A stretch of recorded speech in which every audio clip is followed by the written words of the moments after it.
Guerilla gardening. And no, not that type of guerrilla. It's the type where you gather up your friends, give them tools, soil, and plants, and then you garden on any neglected public land that you can find. Guerilla gardening is a great way to fight food insecurity and establish a system of food sovereignty. It can be practiced in many forms, like seed bombs, pop-up gardens, and more. We asked our professor about her personal experiences with guerrilla gardening and what she thought about it. Here are a couple of things she said. Dress up in the middle of the night, and we were wearing all black, and we would go to and we would plant the parking strip, the medians, between the street and the sidewalk, which is technically city land, but of course, when it's in front of someone's house, they kind of view it as theirs. So we would plant those sometimes with flowers, sometimes with vegetables, and we thought we were pretty badass. So, and how I think it can be beneficial, I think it can be, it can call attention to the need for gardening spaces, and it can also kind of raise awareness that there are people who don't just do this as a hobby. They do it because they need it. They need the food. They need to be able to grow. They need their own cultural foods that aren't available in grocery stores sometimes. So that's one thing that we try to highlight. And then I think it also can be very healing of the land itself. So, the first step of guerrilla gardening is finding a proper plot to garden on. We scouted out about 6 different locations in and around our campus to find one that satisfies the factors that we prioritized. These factors include the plot's accessibility to the public, the size of the plot being not too small but also not too big, a good amount of sun, somewhat high pedestrian traffic, and possibly irrigation. At each plot we visited, we collected a small sample of soil in order to test it.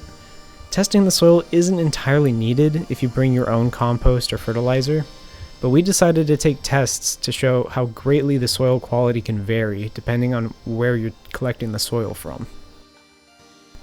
Our first test of each soil was on the pH levels. We started out with our control group in the center, in which we tested the pH of regular distilled water. And then we began testing the pH of our other soil samples mixed with distilled water. The color of the solution would change based on the pH. When it was redder, like the middle right, it was more acidic, and when it was greener, like the bottom left, it was more neutral.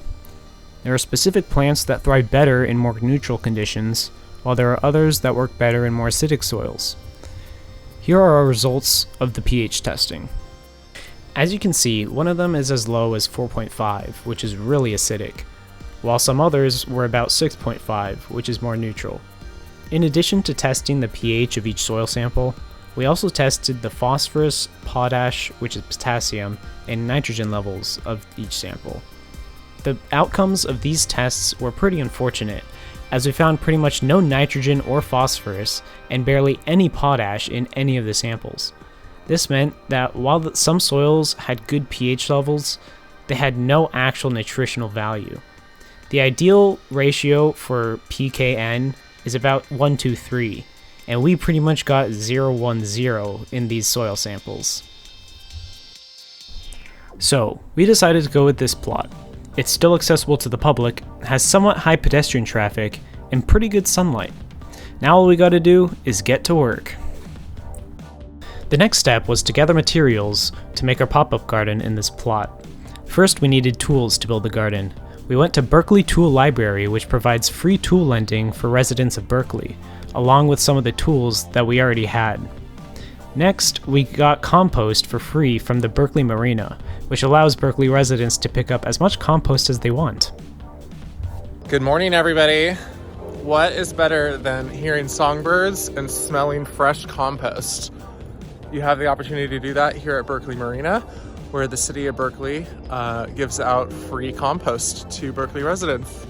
So that's what I'm out here doing. We're just collecting some dirt here for our Guerilla Garden. Then we looked around and found some free wood pallets on the side of the road. We found some free wood planks on Facebook Marketplace, and we also found some pallets from a junkyard, all to use as the wood for the perimeter of our garden. Last but not least, we had to gather seeds.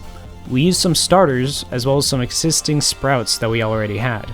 The total cost for everything was pretty minimal, as we wanted to make this type of guerrilla gardening more accessible to others. The next step was the biggest step. We had to go and make the garden.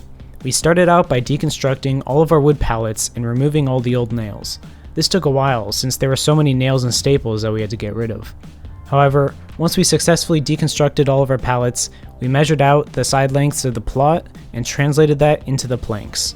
We made two 93-inch sides and two 64-inch sides, and made each side 2 planks in height. We used hammers, a handsaw, and new nails we bought to successfully build the perimeter of the garden. It actually came out pretty well. At last, after about 2 days of work, we brought our wood and perimeter to the plot, set it down, and thankfully it fit perfectly. We broke down the gravelly soil that was on the plot, covered it with paper from paper bags, and filled it with the compost that we got from the Berkeley Marina. Finally, we added our plants carefully, spacing them out properly, and watering them. Our little guerrilla garden was finally done, and it turned out very well and looks much better than the plot did before. Overall, creating our garden was very fun and rewarding. We even got praise and support from some of the people who work in the building in front of it. We hope that you, watching us turn this barren plot of land with a decaying stump into a garden, can inspire you to go out and guerrilla garden yourself.